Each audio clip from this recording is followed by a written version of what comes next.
آپ سب نے سن رکھا ہے نا کہ قبر میں 3 سوال ہوں گے. بولیے, سن رکھا ہے نا.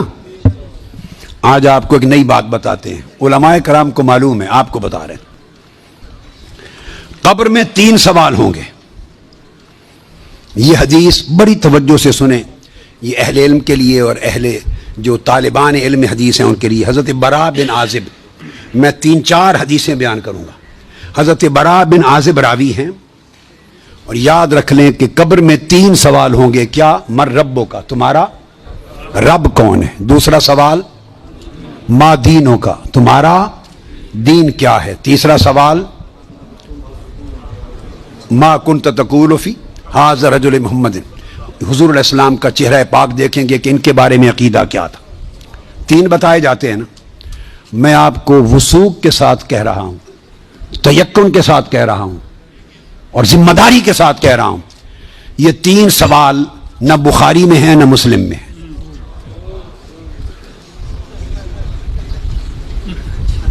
یہ 3 سوال نہ صحیح بخاری میں ہیں. سب سے بڑی کتب حدیث کی کون سی ہیں؟ بخاری و مسلم, دونوں میں نہیں ہیں. یہ ہیں حضرت براء بن عازب رضی اللہ تعالیٰ عنہ حدیث کے راوی ہیں. یہ ابو داؤد میں ہے اور دیگر کتب میں ہیں جو صحیح بخاری مسلم کے بعد نچلے درجے کی کتابیں ان کے بعد. تو سنن ابی داؤد میں ہے, مسند احمد بن حنبل میں ہے. اس میں فرمایا کہ جب آپ میت کو دفنا دیتے ہیں اور اس کے بعد پھر فرشتے آتے ہیں, میں مختصر کر رہا ہوں تاکہ زیادہ چیزیں بیان ہو سکیں. وہ آ کے پوچھتے ہیں یا ھذا مر ربک, اے بول تمہارا رب کون ہے. ما دینک, تمہارا دین کیا ہے. وما نبیک, اور تمہارا نبی کون ہے. پھر آگے جو مسلمان مومن ہے وہ جواب دیتا ہے. یہ حدیث براء بن عازب راوی ہیں اور دیگر کتب سے ہے, مگر میں آپ کو بتا رہا ہوں نہ بخاری میں نہ مسلم میں, ان سے نچلے درجے کی کتب حدیث صحاح میں اور دیگر کتب میں ہیں. سمجھ گئے بات؟ اس کا حوالہ دے دیا میں نے آپ کو. اب آپ آ جائیے, بخاری اور مسلم کیا کہتی ہے. صحیح بخاری اور صحیح مسلم وہ بتاتی ہے کہ قبر میں ایک ہی سوال ہوگا. میں 3 سوال مانتا ہوں, میرے بارے میں کوئی نیا عقیدہ نہ سمجھ لیں اپنا.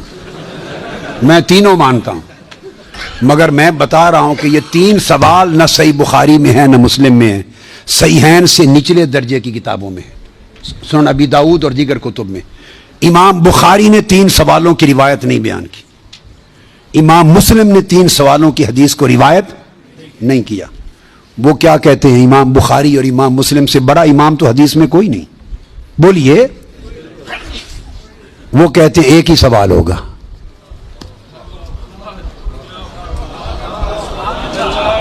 اب ٹکراؤ آ گیا بخاری اور مسلم کی صحیحین کی روایت میں اور نچلے درجے کی کتب صحاح کی روایت میں. ٹکراؤ آ گیا, مگر ٹکراؤ نہیں, پھر تطبیق کریں گے, جوڑیں گے معنی کو. بخاری اور مسلم کہتے ہیں کہ 3 سوال کا ذکر کوئی نہیں ان کی روایت میں, ایک ہی سوال ہوگا. انس بن مالک رضی اللہ تعالیٰ عنہ روایت کرتے ان العبد اذا وضع فی قبره وتولى عنه اصحابه انه ليسمع قرع نعالهم اتاه ملكان يقعدانه فيقولان ما كنت تقول في هذا الرجل لمحمد صلی اللہ علیہ وسلم. صحیح بخاری. یہ صحیح بخاری کتاب الجنائز کو اٹھا کے دیکھ لیں, حدیث نمبر 1308 جا کے مطالعہ کیجئے. پھر کتاب الجنائز میں حدیث نمبر 1673. صحیح مسلم کتاب الجنہ و صفت نعیمہا, پھر ابو داؤد میں بھی ہے, نسائی میں بھی, احمد بن حنبل, ساری کتب صحاح میں یہ حدیث.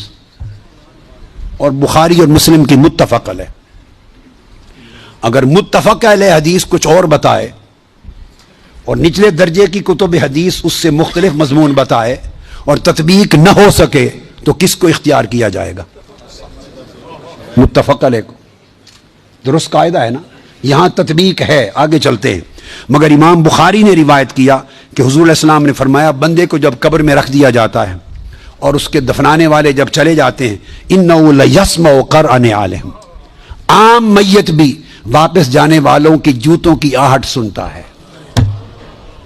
یہ متفق علیہ حدیث کے الفاظ ہیں. اِنَّهُ لَيَسْمَعُ قَرْعَ نِعَالِهِمْ, پلٹنے والوں کے جوتوں کی آہٹ سنتا ہے. ہم جھگڑے کرتے پھرتے ہیں. خدا کا خوف ہونا چاہیے. عام میت پلٹ کے جانے والوں کی جوتوں کی آہٹ سنتا ہے.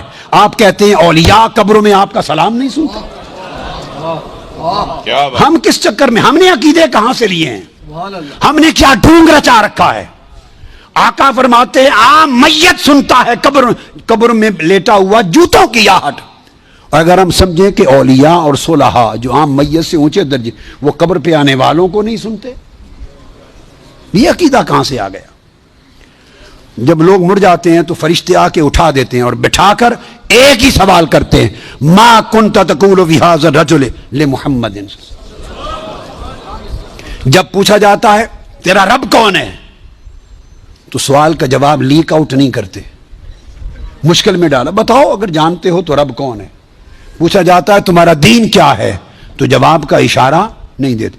اللہ نے اپنے سوال میں اور اپنے دین کے سوال میں مشکل رکھی ہے، اشارہ نہیں دیا. جب محبوب کا پوچھا ہے تو تھوڑا سا اشارہ بھی دے دیا ہے کہ میرے محبوب کے امتی گھبرا نہ جائیں. میرے محبوب کے امتی یا رسول اللہ کہنے والے کہیں مشکل میں نہ آ جائیں. بڑے میرے سوال کا جواب نہ آئے دیکھ لیں گے، میرے دین کا سوال اس کا جواب نہ آئے دیکھ لیں گے، میرے مصطفیٰ کے سوال میں کوئی فیل نہ ہو. آسانی کی. فرمایا اس ہستی کے بارے میں تو کیا کہا کرتا تھا؟ ساتھ ہی فرشتے بولتے ہیں لے محمد، ان کا نام محمد ہے. ہائے ہائے. پرچہ بھی دے دیا، کویسچن پیپر بھی دے دیا، جواب لیک آؤٹ بھی کر دیا، آسانی پیدا کر دی. اس ہستی کا نام محمد ہے. ایک ہی سوال بخاری اور مسلم متفق علیہ. تو میں نے آپ کو سارے حوالے دے دیے، آپ پوری بخاری اور مسلم اٹھا لیجئے. کئی بخاری اور مسلم میں اللہ کی عزت کی قسم میں نے کئی بار، مگر حرم مدینہ میں اور حرم مکہ میں اول لفظ سے آخر لفظ تک بخاری اور مسلم کے ختم کیے. ایک ایک لفظ ختم کیا، اپنے بیٹے کو پڑھایا حرم میں. اور کئی بار زندگی میں کوئی شخص بخاری مسلم میں مجھے 3 سوال دکھا دے، میں اپنا عقیدہ بدل لوں گا.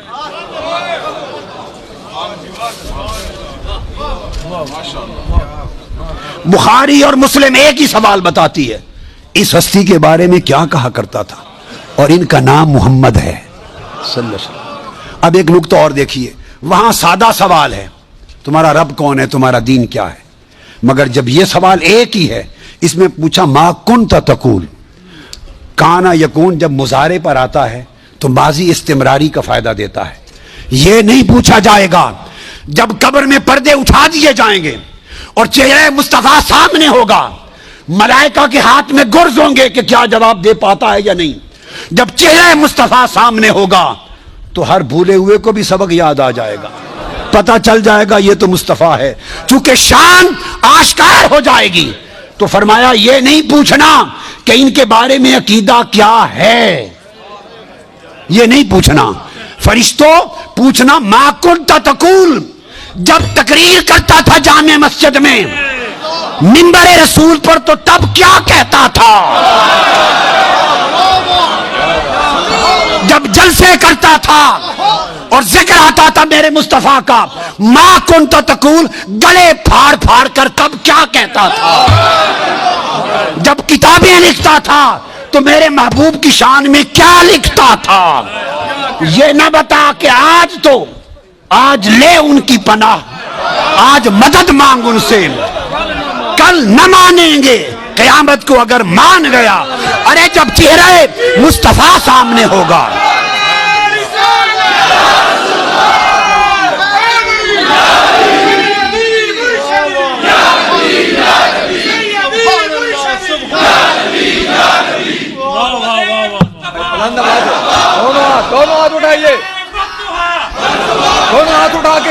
دونوں ہاتھ اٹھا کے سیدی و مرشدی، ارے سیدی و مرشدی. تو فرمایا یہاں تو جب کوئی اور شے نظر نہیں آئے گی سوائے 2 فرشتوں کے جو پوچھ رہے ہیں، اور چہرہ مصطفیٰ سامنے ہوگا تو پھر تو سب عقیدے کی سمجھ آنی ہے. پھر کیسے انکار کرو گے؟ پھر تو سب سیدھے ہو جائیں گے۔ فرمایا آج کا سیدھا ہونا قبول نہیں ہے، آج پہچان لو قبول نہیں ہے۔ بتا وہ زندگی بھر کیا کہتا، کیا کہا کرتا تھا؟ ما کنت تقول، تقریریں کرتے ہوئے حضور کی شان گول کر کے آگے گزر جاتا تھا یا رک کے کھول کھول کے بیان کرتا تھا؟ جب شان مصطفیٰ، عظمت مصطفیٰ، رفعت مصطفیٰ، مقام مصطفیٰ، جب حضور کی شانوں کا، آپ کے رخ و رخسار کا، میرے محبوب کے گھیسلوں کا، میرے محبوب کے چال چلن کا، میرے مٹھن کا، میرے محبوب کے حسن کا، جمال کا، کمال کا، عظمت کا جب تذکرہ آتا تھا تو تیرا چہرہ کھل اٹھتا تھا یا مروڑ آ جاتے تھے؟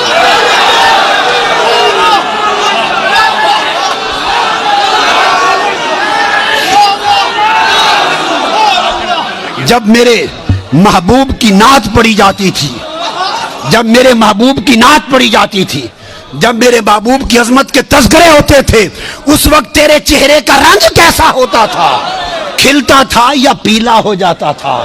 اور جب خطاب کرتا تھا حضور کی شان میں، ایسے دو چار جملے بول کے گزر جاتا تھا یا ساری رات اسی پر لگا دیتا تھا؟ ما کنت تقول فی حق ھذا الرجل لمحمد، بول کیا کہا کرتا تھا؟ واہ کیا خوبصورت ہے۔ وہ عقیدہ پوچھا جائے گا جو اس دنیا میں رہا۔ تو فرمایا پھر مومن بتائیں گے کہ یہ حضور ہیں، اور باقیوں کو یہ متفق علیہ حدیث بخاری مسلم کی، امام بخاری مسلم کا عقیدہ یہ ہے کہ ایک ہی سوال ہوگا، فرشتے کہیں گے چھوڑ باقی گلاں نو، اے دس اس سونے دے بارے چ کی آکھنا ہوں دنیا وہ باقی تبلیغاں تیریاں سن لواں گے، وہ ساری تبلیغاں، تیری تقریراں، تیری تبلیغاں، تیری کتاباں، تیرے مدرسے سارے دیکھے جان گے، پہلے دس اس سونے دے بارے چ کی آکھنا؟ ما کنت تقول فی حق ھذا الرجل لمحمد، یہ صحیح بخاری کی حدیث ہے۔